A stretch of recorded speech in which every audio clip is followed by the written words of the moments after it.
തങ്കക്കടല്ലേ? മോള് കരണ്ടോ? മോള് ഇറങ്ങി. മോള് വാവോ വാവോ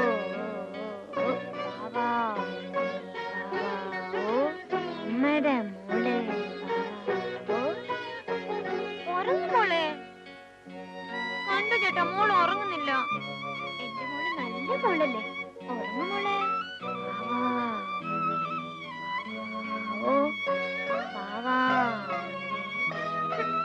രാത്രി ഉറങ്ങൂല, പകലും ഉറങ്ങൂല. നല്ല അടി തരും കേട്ടോ.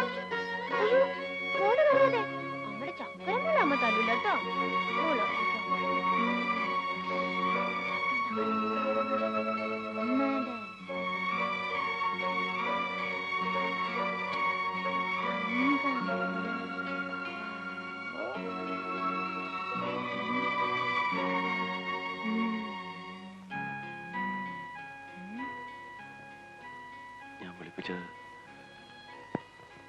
എനിക്കത് തനിയെ കണ്ടു നിൽക്കാനുള്ള ശക്തിയില്ല.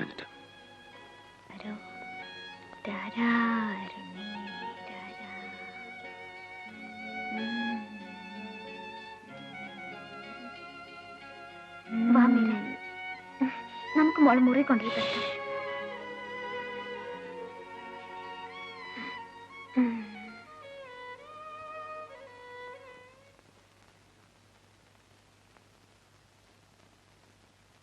ലാലേട്ടാ, ലാലേട്ടൻ എന്റെ മോളെ കണ്ടിട്ടില്ലല്ലോ.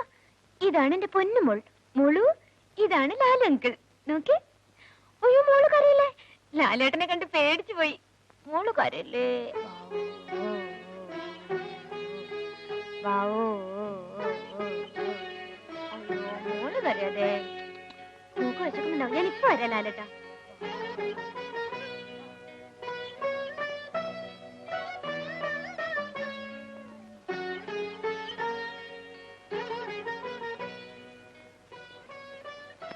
എനിക്ക് നിന്നോട് ചിലത് സംസാരിക്കാനുണ്ട്.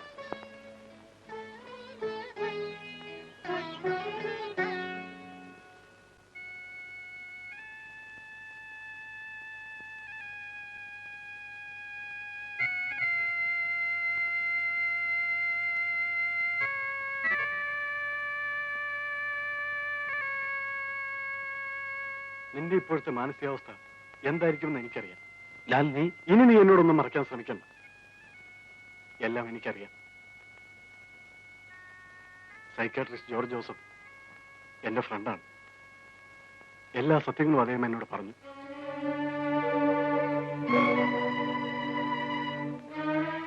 ഇനി ഒരു മാർഗമേ ഉള്ളൂ. എങ്ങനെയെങ്കിലും ബേബിയെ കണ്ടുപിടിച്ച് മേരി അവനെ ഏൽപ്പിക്കുക. ബേബി ഇനി തിരിച്ചു വരുമെന്ന് തോന്നുന്നില്ല. അവനിനി ഒരിക്കലും വരില്ല അല്ലേ?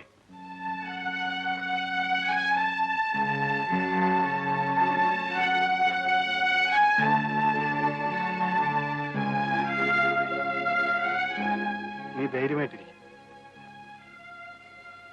നമുക്കുടനെ മേരി ആരെ കൊണ്ടെങ്കിലും വിവാഹം കഴിപ്പിക്കാം. ഈ അവസ്ഥയിൽ അവൾ ആരെങ്കിലും വിവാഹം കഴിക്കുമെന്ന് നീ കരുതുന്നുണ്ടോ? അത് മാത്രമല്ല, എല്ലാം അറിഞ്ഞുകൊണ്ടൊരു ചെറുപ്പക്കാരനെ വഞ്ചിക്കാൻ എന്റെ മനസ്സാക്ഷി എന്നെ അനുവദിക്കില്ല.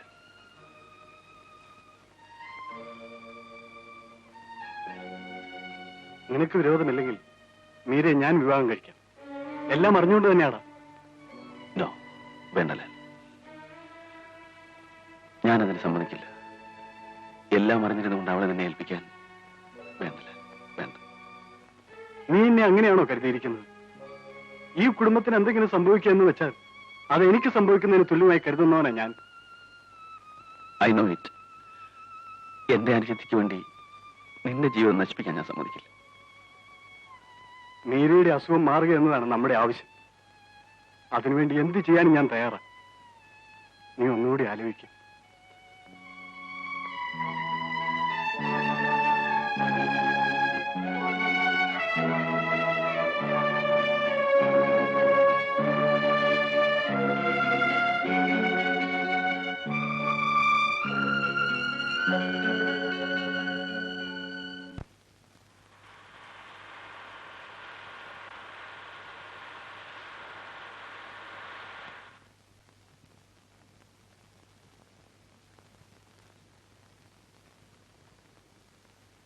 മേരിക്ക് ഇപ്പൊ എങ്ങനെയുണ്ട്?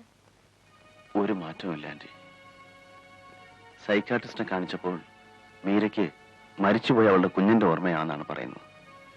കൊച്ചുകുട്ടികളെ കണ്ടാൽ, ഏതെങ്കിലും പാവക്കുട്ടിയെ കണ്ടാൽ പോലും അവൾ അതിനെടുത്ത് താലോലിക്കും. സൈക്കാട്രിസ്റ്റ് പറയുന്നത് മീരയെ ആവുന്നതും വേഗം ഒരു വിവാഹം കഴിപ്പിച്ച് ഒരു കുഞ്ഞിന്റെ അമ്മയാക്കണമെന്നാണ്. ഈ നിലയിൽ അവളെ വിവാഹം കഴിപ്പിക്കാന്ന് വെച്ചാൽ, അഥവാ ആരെങ്കിലും വിവാഹം കഴിക്കാൻ തയ്യാറായാൽ തന്നെ അത് നമ്മൾ അറിഞ്ഞുകൊണ്ട് ചെയ്യുന്ന ഒരു വഞ്ചനയാവില്ലേ? ഞാൻ ആലോചിച്ചിട്ട് ഒരു വഴിയേ കാണുന്നുള്ളൂ. മീര പ്രസവിച്ച കുഞ്ഞ് മരിച്ചുപോയെന്നല്ലേ നമ്മൾ അവളോട് പറഞ്ഞിരിക്കുന്നത്. അവളുടെ കുഞ്ഞിനെ തന്നെ അവളെ തിരിച്ചേൽപ്പിച്ചാലും, കുഞ്ഞിനെ തിരിച്ചു കിട്ടിയാലെങ്കിലും അവളുടെ അസുഖം മാറുമെങ്കിൽ, കുടുംബത്തിന്റെ അന്തസ്സിനേക്കാളും അഭിമാനത്തെക്കാളും എനിക്ക് വലുത് എന്റെ മീരയുടെ സമനില തിരിച്ചു കിട്ടുക എന്നതാണ്. ആന്റി, മീരയുടെ കുഞ്ഞിനെ കൊണ്ടുപോകാനാണ് ഞാൻ വന്നത്. മോഹൻ, ആ കുഞ്ഞിപ്പോ ഇവിടെ ഇല്ല. ആന്റി, മോഹൻ പറഞ്ഞതുപോലെ തന്നെയാണ് ഞാൻ ചെയ്തത്. മീര പ്രസവിച്ച് 2 ആഴ്ച കഴിഞ്ഞപ്പോൾ കുഞ്ഞുങ്ങളില്ലാത്ത ഒരാളിവിടെ വന്ന് ഒരു കുഞ്ഞിനെ ആവശ്യപ്പെട്ടു. മീര പ്രസവിച്ച കുഞ്ഞ് അനാഥയായിട്ട് വളരണ്ടെന്ന് കരുതി ആ കുഞ്ഞിനെ ഞാൻ അയാൾക്ക് കൊടുത്തു. ആന്റി, ആന്റി ആർക്കാണ് ആ കുഞ്ഞിനെ കൊടുത്തത്? ആന്റി അയാളെ അറിയുമോ? അയാളുടെ അഡ്രസ് എന്റെ അടുത്തുണ്ട്.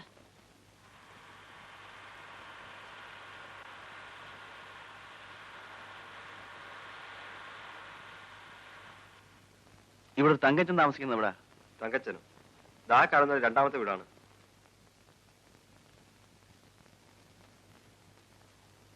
ഇവിടെ ആരും ഇല്ലേ?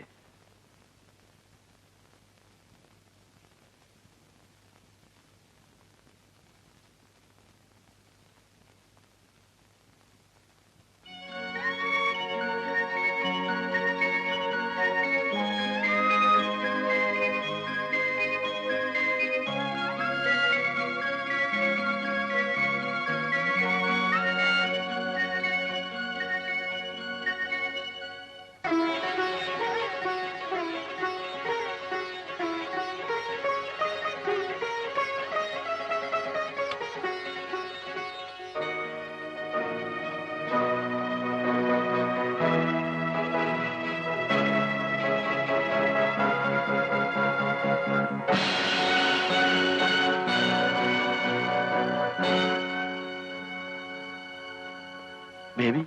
അല്ല, തങ്കച്ചൻ.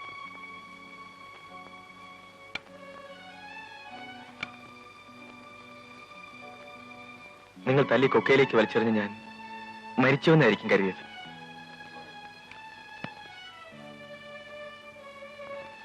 നിങ്ങളുടെ പെങ്ങളെ സ്നേഹിച്ച കുറ്റത്തിന് നിങ്ങൾ എനിക്ക് നൽകിയ പാരിതോഷികമാണ് ഇത്. ബേബി, കഴിഞ്ഞതെല്ലാം മറക്കണം. മീരയുടെ കുഞ്ഞിനെ തേടിയാണ് ഞാൻ ഇവിടം വരെ വന്നത്. മീര, അവളാകെ തകർന്നിരിക്കുക. ഈ കുഞ്ഞിനോട് മാത്രമേ അവളെ രക്ഷിക്കാൻ കഴിയൂ. പ്രസവിച്ച 3ാം ദിവസം സ്വന്തം കുഞ്ഞിനെ ആശുപത്രിയിൽ ഉപേക്ഷിച്ചു പോകാൻ മനസാന്നിധ്യമുള്ള ഒരമ്മയ്ക്ക് ഇങ്ങനെ സംഭവിച്ചില്ലെങ്കിലേ അത്ഭുതമുള്ളൂ. മീര പ്രസവിച്ച കുഞ്ഞിനെ അവൾക്ക് ആവശ്യമില്ലായിരുന്നെങ്കിലും എനിക്കെന്റെ കുഞ്ഞ് അനാഥമായി വളരുതെന്ന് നിർബന്ധമുണ്ടായിരുന്നു. ആരോടും എനിക്ക് പരാതിയില്ല. ഞാൻ എന്റെ കുഞ്ഞുമായി ഇവിടെ എങ്ങനെയെങ്കിലും കഴിഞ്ഞോളാം. ബേബി, മീര ഒരു തെറ്റും ചെയ്തിട്ടില്ല. കുടുംബത്തിന്റെ മാനം രക്ഷിക്കാൻ വേണ്ടി പ്രസവത്തിൽ കുഞ്ഞു മരിച്ചുപോയി എന്ന് ഡോക്ടറെ കൊണ്ട് പറയിപ്പിച്ചത് ഞാനാണ്. കുഞ്ഞു മരിച്ചുപോയെന്നറിഞ്ഞ ആഘാതത്തിലാണ് അവളുടെ മനസ്സിന്റെ സമനില തെറ്റിയത്. അറിഞ്ഞോ അറിയാതെയോ നമുക്കൊക്കെ തെറ്റുപറ്റി. കഴിഞ്ഞതൊക്കെ മറക്കണം. ബേബി കുഞ്ഞിനെയും കൂട്ടി എന്റെ കൂടെ വരണം. അല്ലെങ്കിൽ മീര, അവളുടെ ജീവിതം. ബേബി, ഞാൻ നിന്റെ കാലി പിടിച്ചപേക്ഷിക്കാം, പ്ലീസ്.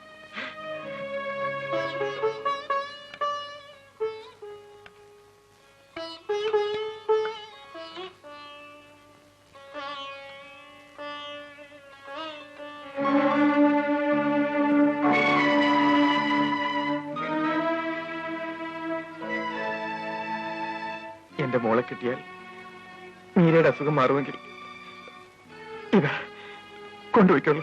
ഇല്ല ബേബി, ബേബിയും വരണം. ഇനി എന്റെ പെങ്ങൾക്കൊരു ജീവിതമുണ്ടെങ്കിൽ അത് നിന്റെ കൂടെ മാത്രമായിരിക്കും.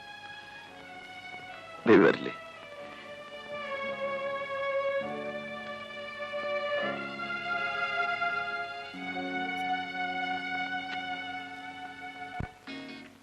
തിരിഞ്ഞു നിന്നേ, തിരിഞ്ഞു നിൽക്കാൻ.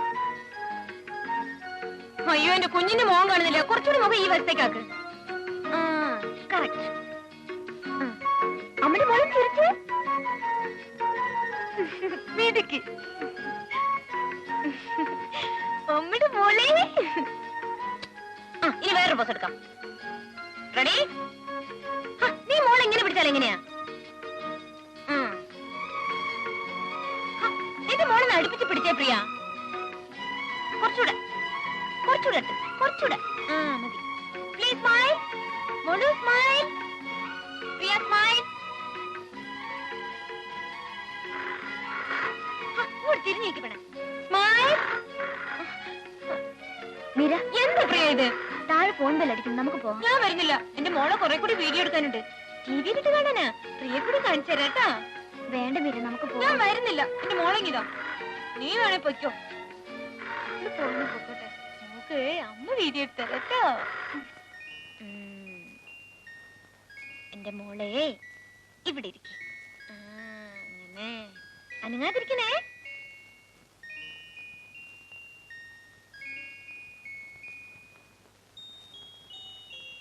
മോളു സ്മൈൽ. എന്റെ ചക്കരല്ലേ സ്മൈൽ. മിടുക്കി. അങ്ങനെ തന്നെ അനങ്ങാതിരിക്കേ. Smile, smile. എന്റെ മോള് പ്രിയ, എന്റെ മോള് പ്രിയ.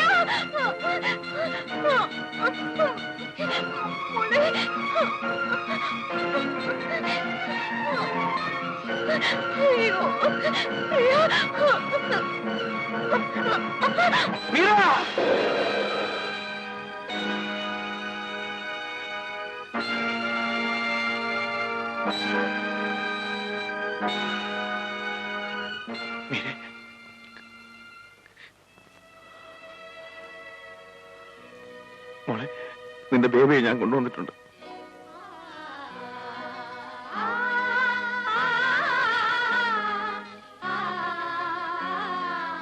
നിന്റെ മോളെ കാണണ്ടേ നിനക്ക്? മോളെ, നിന്റെ കുഞ്ഞാണ്.